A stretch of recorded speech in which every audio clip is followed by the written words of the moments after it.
Okay, I'll get started now. Hopefully everyone can hear me fine. Please use the chat if you can't, and make sure you let me know any questions and that through the chat, and I'll keep an eye on that as we go through. So we're doing a review demonstration using Review 2019. My name's Ben Burns for Cloud A2K. This is a mining presentation, so we're going to show you how to maximize productivity. A lot of the things we do, we're just going to use a mining data set. So just so it's familiar and you can sort of see what sort of things we'd like to do when we're producing mining documentation. Cloud A2K, we're a company which fosters innovation. So we deliver software and hardware, consulting, training, and managed services. So we have a lot of staff that focus in different areas such as architecture, engineering, construction, infrastructure, and manufacturing. About me, I did a structural engineering associate diploma. I've been in the industry for over 25 years. I've worked at a lot of tier 1, mid-tier, and smaller consultancies. I've used Bluebeam since 2014, Revit since 2010, a few others. I am on LinkedIn. I've worked at companies such as Arup, Worley Parsons, Northrop, and SMEC. I have had experience in the mining industry, particularly with FMG, and I also was responsible for some of their wharves that they did. Bluebeam was founded in 2002. It has quite a big presence globally. 1.6 million users around the globe. That's probably growing as we speak. So it is becoming the PDF software of choice. The basic panel, you have a panel access, menu bar at the top, a properties toolbar. You can open or close that panel on the left through your panel access. We also have a markup list where you can sort of get in columns that you want to have in there and organize data through that. And you can also track who the author of information was. You can also use different filters to filter out stuff like if you're doing area measurements, volume measurements, or just simple markups. There is a toolbar as well. So a lot of the commands that are available through the menu bar, they have an equivalent tool icon. So depending on how you use Bluebeam, you can utilize the toolbar and just use it as icon driven. It does have a lot of metadata in the PDF. It doesn't contain just drawings. So you can put images in there. You can host photos, hyperlinks to web links, bookmarks, file attachments even, like even .executable files if you chose to. And you can also host a lot of 3D data in there, and it hosts the metadata. So it can pick up 3D items as steel, concrete, concrete grades, etc. So I'm now going to get into the actual demonstration, and I will open up my Bluebeam and show you all through that. So this is the basic PDF interface here through Review. What I'm going to do now is access some files. So through here, through the panel access, I have my file access. So through there, I can choose to explore my recent files, use File Explorer, or I can even reopen files from the last session. So I'm going to use this on Explorer and go through to my desktop. So from here, I can go to the desktop and I can pick my folder here.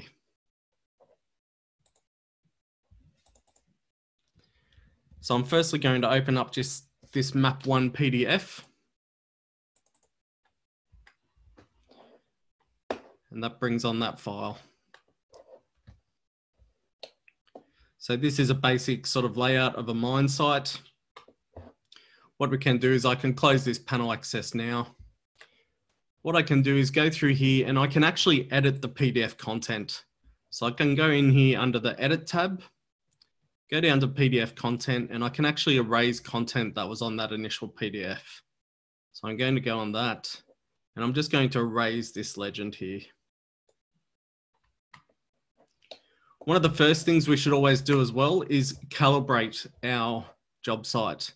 So I'm going to calibrate this drawing to our units. So if I click on the measurements tab, which is the one with the little ruler on it, and I can go to calibrate.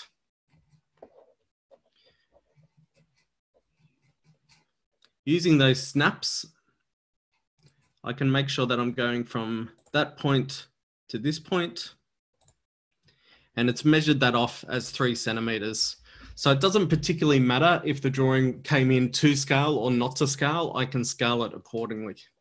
So I can now put that 3 centimeters is equivalent to 5 kilometers and apply that scale. So now that if I do any measurement here, it will be equivalent to that. So if I do a measurement just on the bottom here, I can see that that will give me about 9 Ks. So if I hold shift down, it will go to the right angle and it will snap around to like 90, a straight line, 45 or vertical line.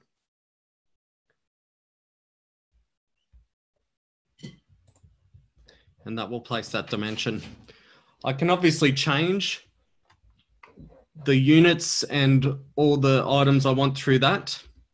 And I can also change the location of where I want that tag to be. So I can move that above the line, for instance. We can do a simple measurement. So we have here the area measurement. So I'm going to use the icons. You can as well get these through the tools and through the measure tab. So I'm just going to do an area measurement. And I'm going to do an area measurement of this section through here. So as I need to make sure that I have my snap to content. So snap to content allows me to pick the content that's actually in there. So that will snap to those lines. And again, by holding shift, I can make sure it's straight as well and pick each point accordingly.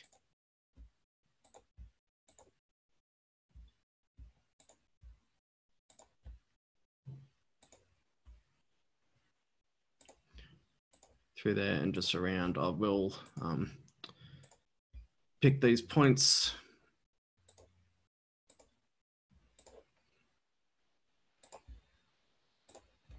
And hit enter to end that. And I can see that it's given me the square meterage of that area. So now that when I select that item, again, I can move that area to there where it would be more visible. I could also put a hatch in there if I chose to as well.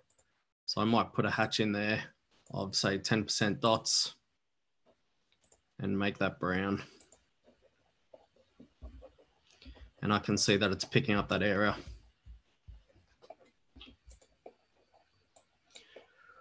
What I can do as well is I can zoom in on that and I can also change these items. So I can straighten that up if I chose to, or make the lines a bit straighter.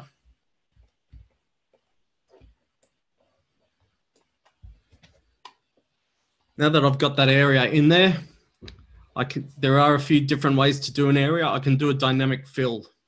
So if I use dynamic fill, so that's under the tools, and I'll go to measure, and it's dynamic fill here. If I do use the hotkey of J, that will work as well. And I'll come up with this dialog here. So I can use my fill, and I can use that to fill in this purple area. So as I hold that down, I will see that I will stretch out to that purple area. It's picked up those boundary lines of the grid there. I may need to pick up that area there as well. I can change the size of the bubble. So if I go under my filters, my settings, I can change that fill size to smaller, which will help to pick up this purple area here.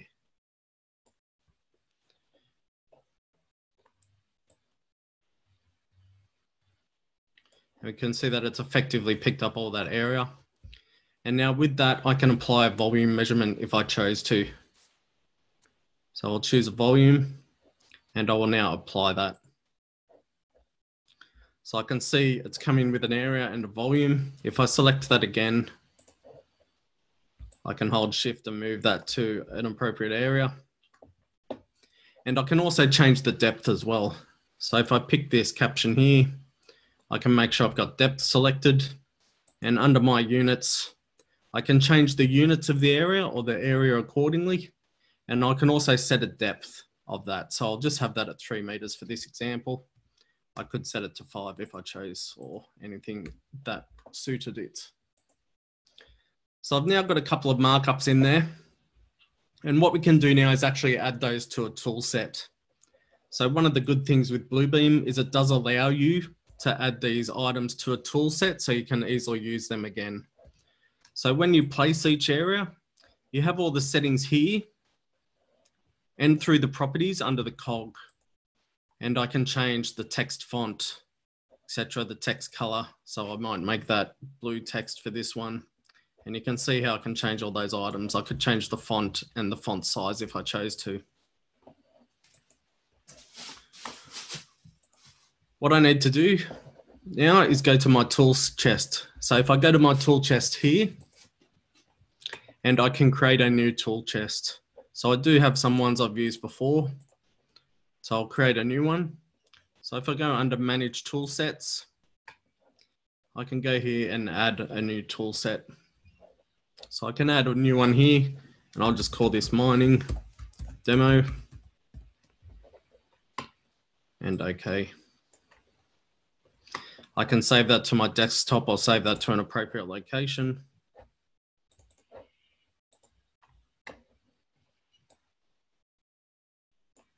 And now I can see that I've got that mining demo there. So in through that manage as well, I can move the location. So through the manage tools, I can go down here to where my mining one is. I can see that it's pathed it through to my desktop and folder. And I can move that right up to the top as I chose as well. So by using the up arrow, I can move that right to the top, and that will hold the place of that tool set. So if I turn that off, it will disappear from my tool set. And if I turn it back on, it will be there.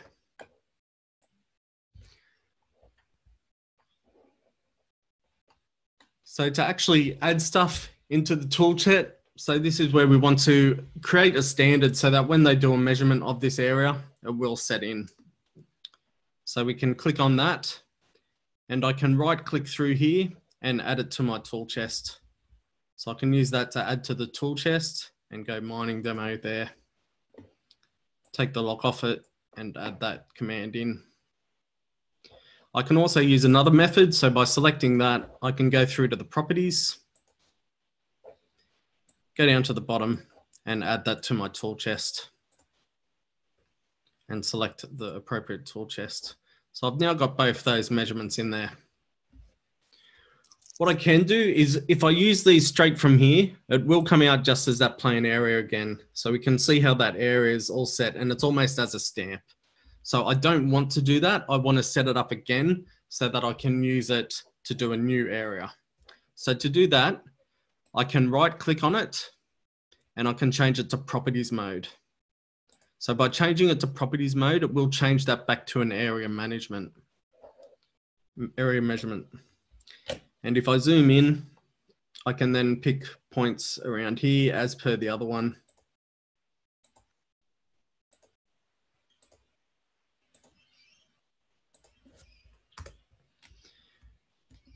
And I can see that that measurement has got the same settings as the other. It's kept that same hatch. It's got the same square meterage, etc. So it's kept all those settings from that. And I can do the same for this one here I've done. So again, by just double clicking on it, I can change it accordingly from the stamp to the properties. So that way I can get that in and do another area.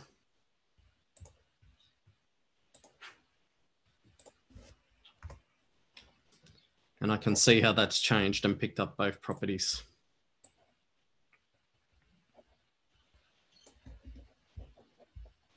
So that's a simple way to get those standard settings out and through onto your tool set.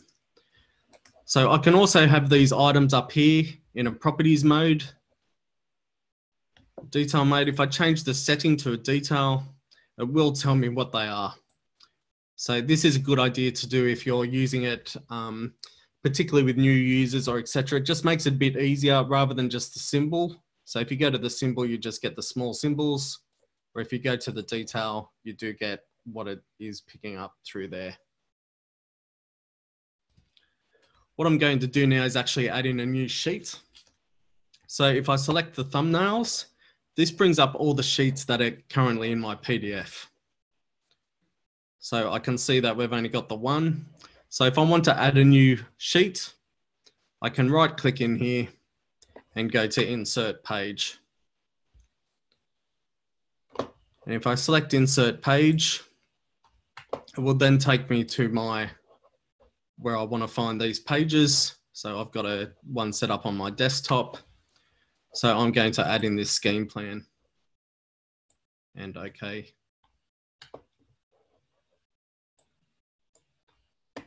So when I bring that in, that's now brought in that second sheet. So I can see now that I've got the first sheet and I have the second one set in appropriately. So this one is at a different scale than the first one. So we can see here the scale for that first one is about 3 centimeters to 5 kilometers. So it wasn't sort of an accurate print. With this one, I can see that I've got a couple of scales here. So it's a 1 to 1000 at A1 or 1 to 2000 at A3. I can do a simple measure to see what the size of this sheet is and apply that preset scale. But because these are printed out and I don't really trust what that scale may be, I'm going to do the same thing and calibrate again. So if I go to my calibrate, again, I can select the distance. So I can see here that line across there is going to be 46.11 meters. So it's always a good idea to pick one of the longest dimensions you can find for accuracy. So what I'm going to do is do a measurement along that distance. So calibrate, pick my line here and there, and give that 46.1 meters and apply that scale. So that has now applied that scale to this project. And what I can do is I can see that there's an inset here as well, which is part of that area and it's been blown up. So that will have a different scale. So what I can do is apply a viewport. So there's a few viewports on here already. So I'm just going to grab those ones there and just delete them. So just clear all from that page. And now I'm going to add a new viewport. And I'm going to, it asks me to select that region for that viewport. So I'm going to make sure I do that on that inset there. And again, I'm going to do a custom and collaborate that. And by zooming in, I can snap to the endpoints and put in again my 46.11 meters and apply. Now, when I do a measurement, I'll just do a simple measurement from the top here. So when I do a length, if I do a length here, that's going to come out at a reasonably sort of 50 meters. And if I do that same measurement inside this inset, I will see that it's changed accordingly. So even if I do a lot longer over dimension, I can see how that one's picked up 34.88 meters and it's a longer line than this one. So it's applied those scales in both items. And again, I still have that tools chest and that tool set there to use. So if I use this area measurement inside this inset, it will have the same properties, but it will pick up the different scale. So I can see that that's come out at 380 square meters and it's scaled it accordingly into that. So I can do another area in here. I'll just do a couple of rough volumes. So I'll do a volume and I'll just snap around these areas here. So we can see how it's got that little pick box, which means that it's snapping to those corners. So I can do one across there and close that off with enter. It's picked up 3 meter depth. Again, if I did want to change the depth or whatever, I can come in through here on the units and change my depth and even areas through here. I can also select this item, which will show me the segment value. So it's a good way to just get almost the perimeter. So I can see how it's giving me those perimeter dimensions. And we can see how that's all done that reasonably quickly and easily. And they're very accurate dimensions.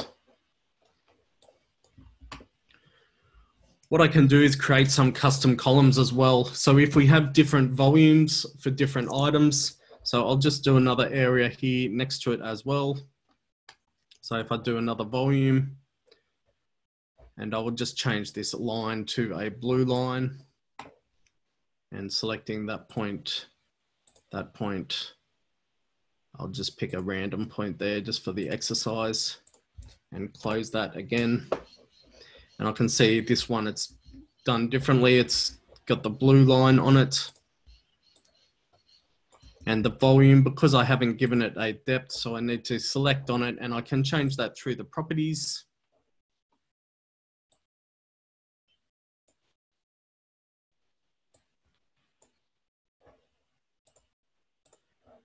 We can change it through the call up here.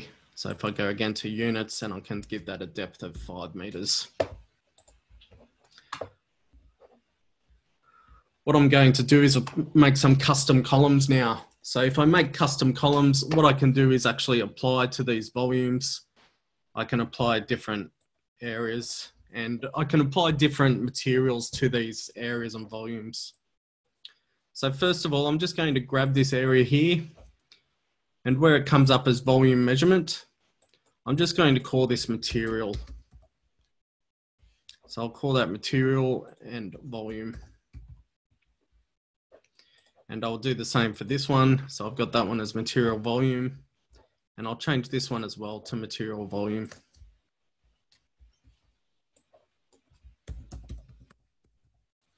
So as I type it in, I can see that it's going to jump to one of the ones that already exists. So I want this, I'll just pick that from the drop down there.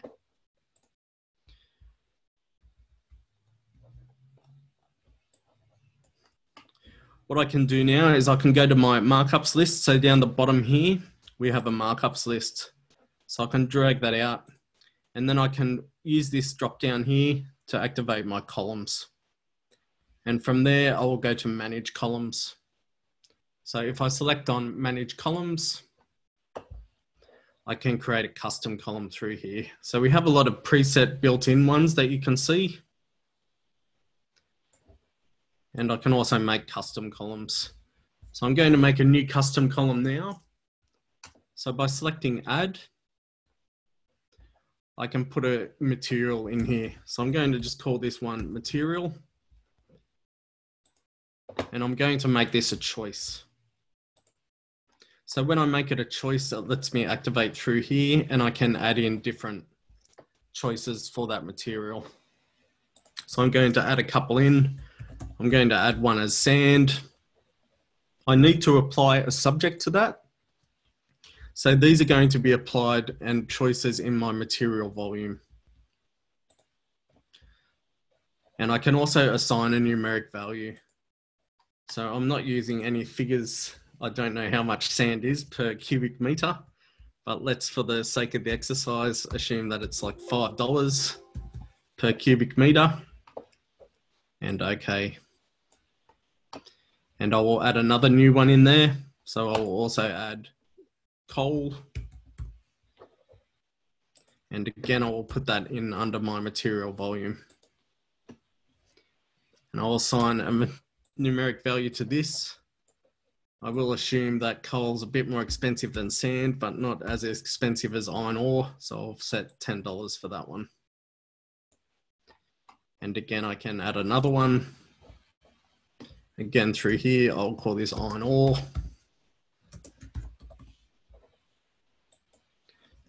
make sure I set that because this is setting where the choices are going to be. So it's going to be a choice under my material volume. And I will assign a numeric value to that as well. And I'll make that $20. And okay. I'll also add another new column because what I want to do is use that material and that numeric value of the cost. I want to use that in a formula to sort of give me a cost on those volumes that I've created. So I'm going to add a new custom column as well. And I'm going to call this cost. And the type of that will be a formula. So if I select under here and go to formula. So the expression, I need to give it an expression for that area and volumes and costs, etc.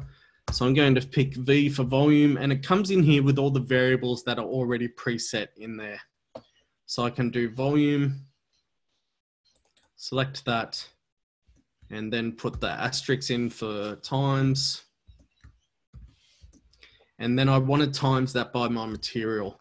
Now we know that the material came in as like a text of sand, iron ore, or coal, but I did apply a numeric value to them. So that numeric value I put in as like a cost per cubic meter. Again, I want this format. I'm going to change that to a currency with 2 decimal places, obviously with dollars, and I can include it in my totals. And okay. So now I've got those 2 custom columns in there. I can okay that, and I will see that they're there. What I haven't done is I haven't obviously applied these to these areas as yet, or I haven't applied materials to these areas and volumes. So if I select, so by using my select button, I'll just shut the markups list for this moment. And I can select that volume there. And then I can see I've also got custom under here now. So I can apply a material. So for the bigger material, I'll just make that the coal. And I can see it's giving me a cost.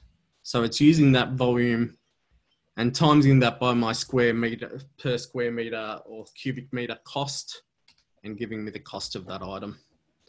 And if I select this one here, I made that one coal, and I'll make this one sand. And through there. And I can also change the labels of these. So with that label, I will call this one sand. So it will come up at the top of that area as well. And I can make this one coal. Or did I do vice? Yep, coal. So I'll put under that label coal. So now I can see clearly. I might even change the text of that one there to a blue so that it's more, I can tell the difference easily at a glance.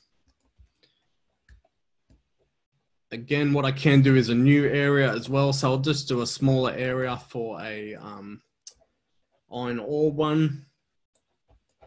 So just go here and I'll just cut off a little corner here as a iron ore.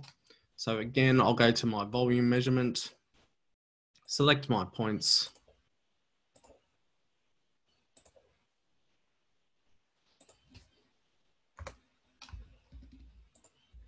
And then I can change all these settings in here. So I can change it through the units. I can give it that depth again we're talking about. So I might make this one 10 meters for the exercise. And I can change the label to iron ore. And make sure I go down to change my custom column again to iron ore.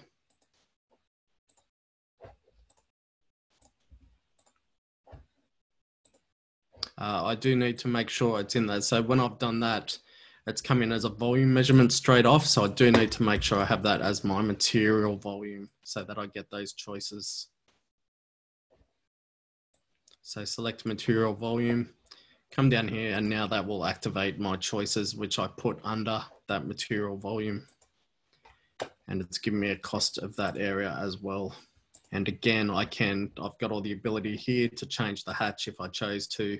So I might just make this a diagonal one through there, and I can make that a bit more readable. And that's picked up all those areas through there. What I can do is I can create a legend of those items. So I've got those 3 areas in there. I've got a coal area, a sand area, and an iron ore area.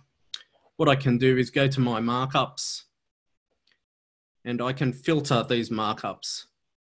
So if I select that filter button there, I can then filter these, and I want my material volumes.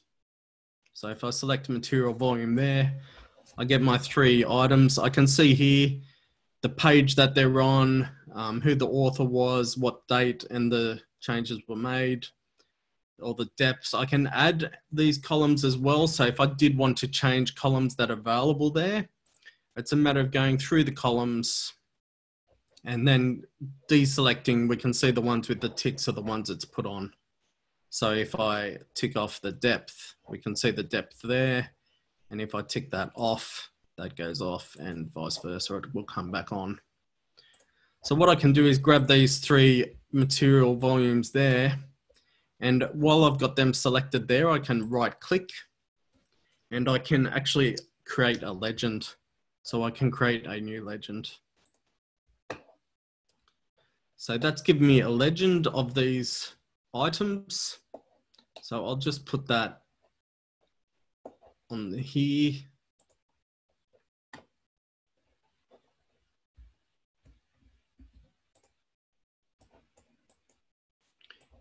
I'll just move it there so we can see it a bit clearer. And what I can do is change the values of these. So at the moment, when I put the legend in, it has come in, it's sort of just grabbed some default values. So it's grabbed the sort of hatch pattern. It's grabbed the description, which was the material volume. It's grabbed a quantity and a unit of that quantity. So I can see it's grabbed the area there in cubic meter, or the volume in cubic meters. What I want to actually do is change this legend to actually give me a bit more data of what I actually want. So I can go in through here through the cog and properties and edit these columns. So by selecting that, I can then go, okay, I don't need the description and I don't need the unit. The quantity will be useful, obviously, but I will want my label instead, which will give me the sand coal labels. And I also want to get my cost in. So if I do that now, I can see that those areas, it's given me the right, I will bring that to front. I'll just put that on this white area here on this lead drawing. So I can change the size of that as well to appear better. And if I turn that filter off, I get that item through there. So you can sort of see I've got the 3 areas. It's giving me the quantities and it's giving me those total costs. I can change the appearance of this legend as well. So I can do like applying grid lines through there. So if I select grid lines, and it's got 0 pen weight at the moment, that's why I couldn't see them. If I change that up to like a 0.25, I get that legend through there. So I can apply that to my drawings, and I can copy that legend as well onto the other drawing where it's meant to be and put that at the top there. I can give it a fill. So if I select that, I can make sure I give it the white fill, which will sort of sit it on top and give me those areas clearly. So what I can do as well is, as well as all this, I can set up like dashboards and get those markups on different layers and stuff like that. What I will do first of all is I'm going to, I want to use these volume measurements on a future project. So what I'm going to do, I'll just select that dimension. So what I can do again is add these to my tool chest. So I'm going to go to tool chest here. I'm going to get rid of these 2 out of the tool chest. So I'm just going to simply delete them by right clicking. And I'm going to add my iron ore one into the tool chest. So by selecting that, right click, add to tool chest, and add that into my mining demo. And I'll do that with the other two areas as well. So I'll select my coal and add that into tool chest, mining demo, and the same with my sand one.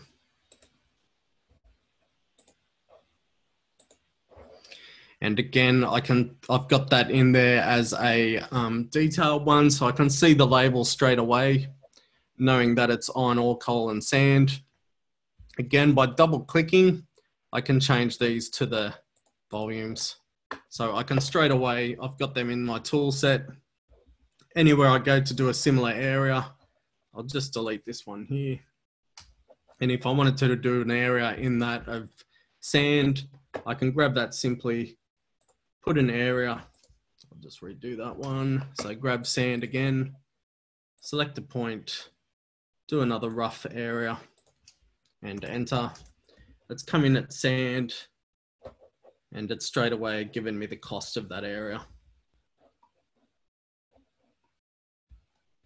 So it's quite useful to get those volumes and costs out. I'll go back to thumbnails, and what I'm going to do, so I've got the two drawings in my sort of PDF now. So that's contained in a PDF. So what I'm going to do as well is I'm going to set up a dashboard. So I've created a legend. I've shown how we can put those items in tool chests and save them out of tool chests. And now I'm going to create a dashboard. So for that, I'm going to insert a blank page. I can set the size of this page. I'm just going to put that in as an A3. I'm going to put it in as landscape. And I can obviously put it in as what page I want. So I'm going to put it before page 1 and OK. So I've got a blank page here now. I'll just close these markups so I can see my screen a bit better. So all those markups are still there. They're still all in the project. I can still filter them, etc. And what I can do is insert an image. So I'm going to use that icon there to insert an image. And I'm going to insert my dashboard. And I'm going to pick a point there. So now I can stretch that out as well. So I can place that at the corner and then stretch that out to suit the page.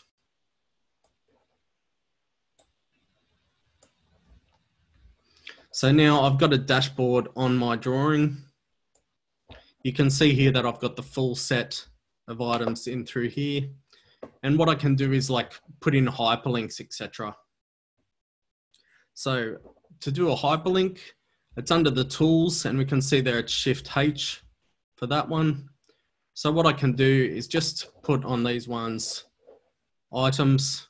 So I can put a hyperlink around that area and make that jump to page 1 again. So if I now select that, it will take me back to page 1 and fit that to the page. I can set another hyperlink in. So by hold Shift and H again, I can set a hyperlink here. And I can point that to my external website. So I do have in my a bunch of links. And I can put that to my Cloud A2K website.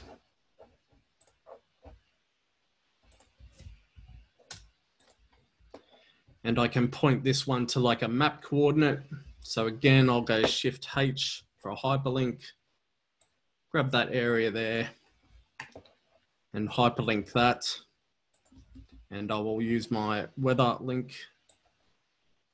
That's my map one. So if I grab that one there and hyperlink it to that. And then I can put another weather one in here. So I can put one for that. Hyperlink this to my weather. And you can have these as a dashboard for your project. And again, I can set one up for the drawings here. So I can set up a hyperlink for that area. and get that to jump to page 2. And OK. And you can set these up. I can set another one up here. I can get that to go to my support. So I've got a support at Bluebeam. And I can hyperlink that. I can also hyperlink to images. So it just really depends if you want to hyperlink to an external image or you want to put that image in the set. So what I can do is set up a couple of ways. So I'm going to insert a blank page again at the back. Again, I'll just make that a A3 and set that to landscape and OK. And because I want it at the back and not the front, and I obviously didn't put that at the back, so I can simply drag that to the back.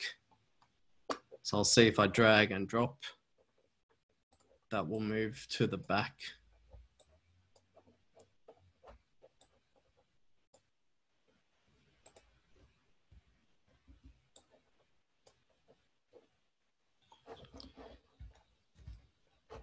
Yep. Drag and drop.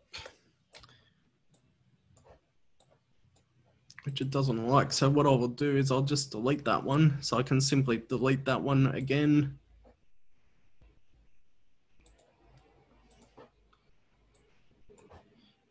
Yeah, interesting.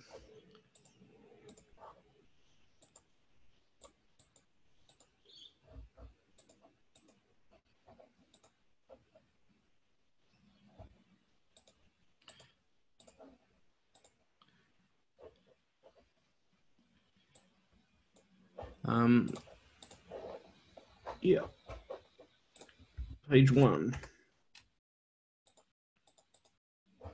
What I'll do is I'll just save that and hopefully be able to get that back. So I'll close this webinar one. And then I will open that again.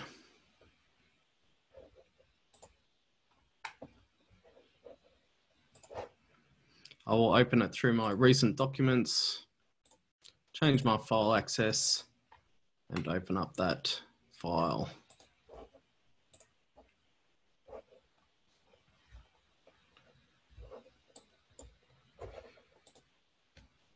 There we go. So if I use those hyperlinks now, I can see that they'll go to the right areas. So if I click on that information one, that's taking me to like the Bluebeam technical support. If I select on my map, that will take me to like a map area. So I've got the map there set and it's gone through Google and picked that up exactly. And if I go to my Cloud A2K, I can put that on there as well. So what I will do is I'll go back to here. I will open up my map one again. That's a pretty old rough one, so I won't use that. I will open and I'll go through my desktop.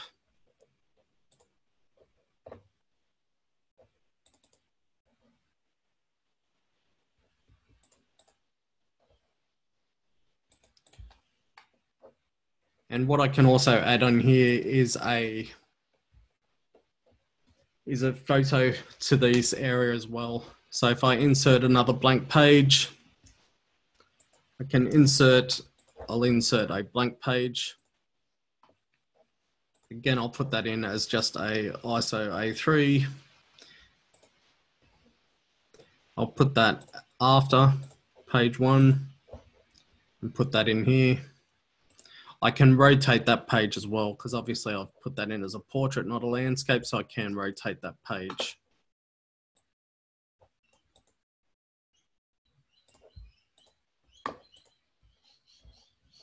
So what I can do is again, insert an image into here.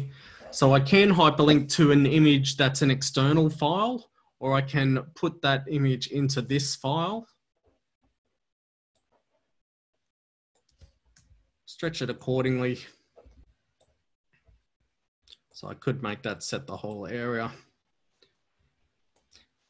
and even stretch it to suit, which will change the resolution a little bit, but it's in there. And from here, and what I can do is there's a lot of different ways I can add that photo in. So that photo is now part of this PDF. And if I add so I'm just going to add a highlight in here. I could add an icon or a different item. So if I add an item, I'm going to change it to a nice bright red so that we can see it clearly, and I can put that here, say. So if I put that highlight item, again, I'll make it red. We'll just use the yellow one and change that to red. And I can see I've got that hyperlink there. So if I now select that, I can go right click and I can edit the action of that item. And I can point that to my page and turn that to page 2. And that will now hyperlink to that. So I can see when I click on that hyperlink, that will now take me to a photo of that area. So that's a good way where you could use that around your map to put different photos at different locations and the like.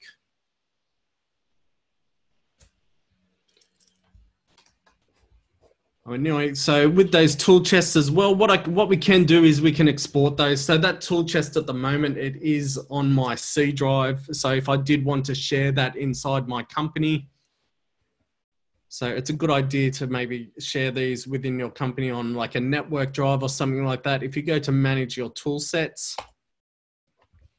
you can select that tool set and then you can simply export that tool set. So if I hit export, I can save it before I export it. And then I can again save it to my desktop. And it looks like I've already got one in there, so I will save that and overwrite that. And obviously because I've got one in there, it won't let me do it. So I'll go back here. I'll move that one and I will save this one to that location.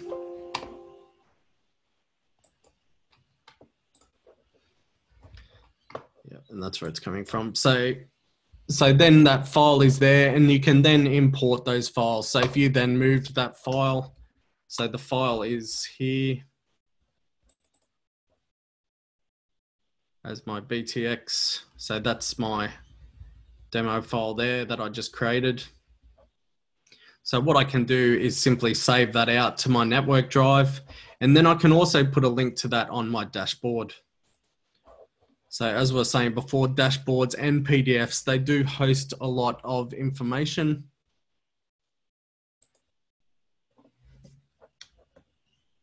So if I go back to my dashboard here,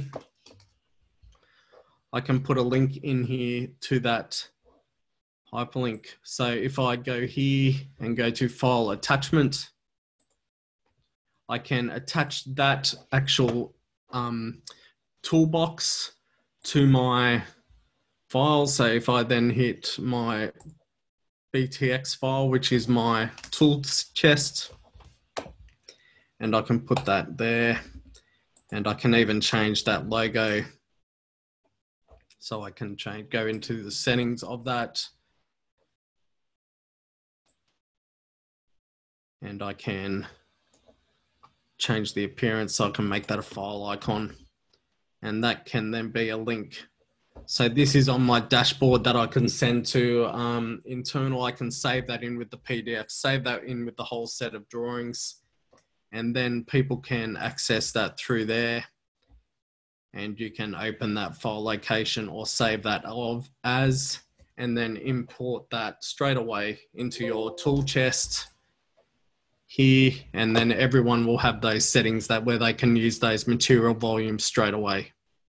So you're getting that sort of standardization through your company or through your consultants where you are all using the same data, and you can always search it through your markups and you'll have all those items through there. So we're nearly nearing the top of the hour, about 10 minutes to go. So I'll have a quick look at the chat. So please, just as a reminder, if you do have any questions, just throw them quickly in the chat and I will try and address some through there. So if you've got questions, you can also apply. I will show you how we can do a line type as well. So if I wanted to put like a high voltage line in through here, for instance, what I can do is just go to Tools and Markup and create a line. So this is a simple line across there. So by selecting that line, I can make that. So I do have some preset in here. We've got a gas line, a hot water line. There's probably not really one I want in there for this. I want to have it as maybe a high voltage line. So what I can do is go under Manage. So if I go to Manage, I can now add and create a new set. So I just call this mining.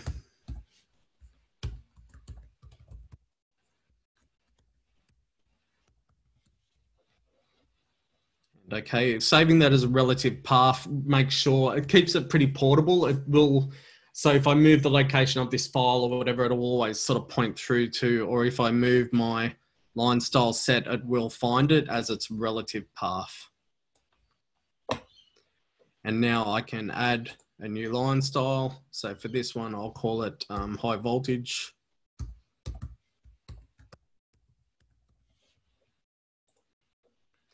And now I can add in different components. So I've got a line there. So if I click to add, I can add a text in there as well. So that's giving me the text and I can make that high voltage. I'm not big on electrical stuff, but I think it's like 1.5 kilowatts or something like that. So I can add that in.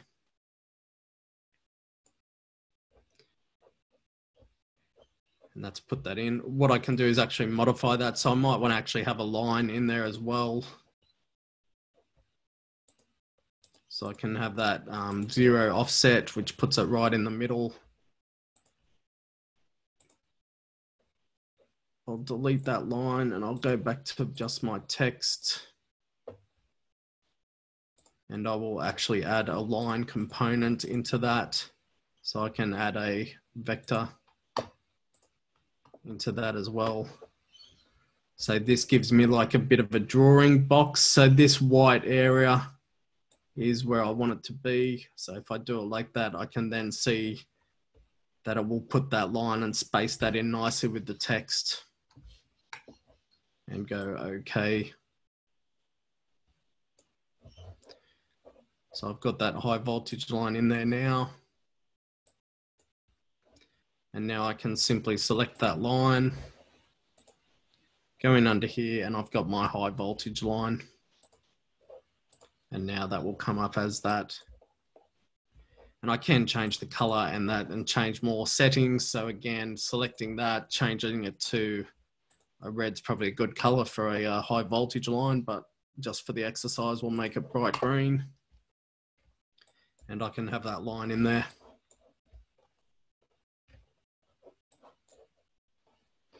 And that again is quite easy to, so I can again select that line, right click and add that to my tool chest again.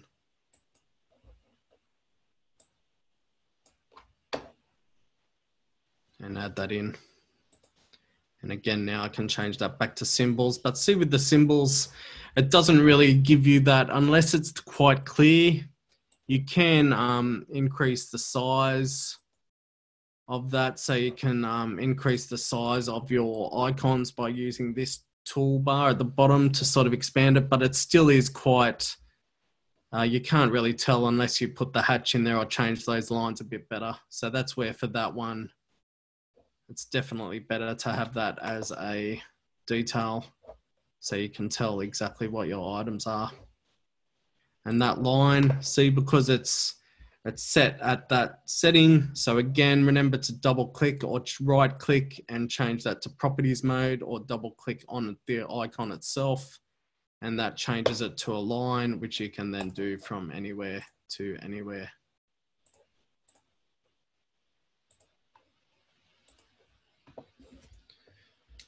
And I'll just check the chat again now, because that's pretty much the end of our webinar for today. So hopefully everyone got a lot out of it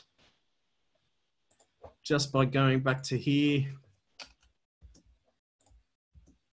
So remember, we're your Bluebeam provider, Cloud A2K. So always look us up for any of your Bluebeam questions. We do discovery workshops where we can come to your companies and do a discovery and sort of set tool chests up for you and sort of let you know if your company could really do with some training to really utilize Bluebeam to its full potential. We do rapid starts for companies. We also do offered standardization, where we come in and create tool sets. So you can also create tool sets where you can draft items to scale. So I could have an item in there that was a site shed, and I can easily drop site sheds onto my plan there. We produce blue bursts and webinars similar to what you're attending today. We can also produce manuals for your companies. One last check of the chat. And I'd just like to thank everyone for their attendance today. And hopefully you got a fair bit out of the session and found some tips and tricks that you may be able to use in the future. So thanks a lot, everyone, and I will end the session now. So thanks for your participation, and hopefully our paths may cross one day in the future. Thank you.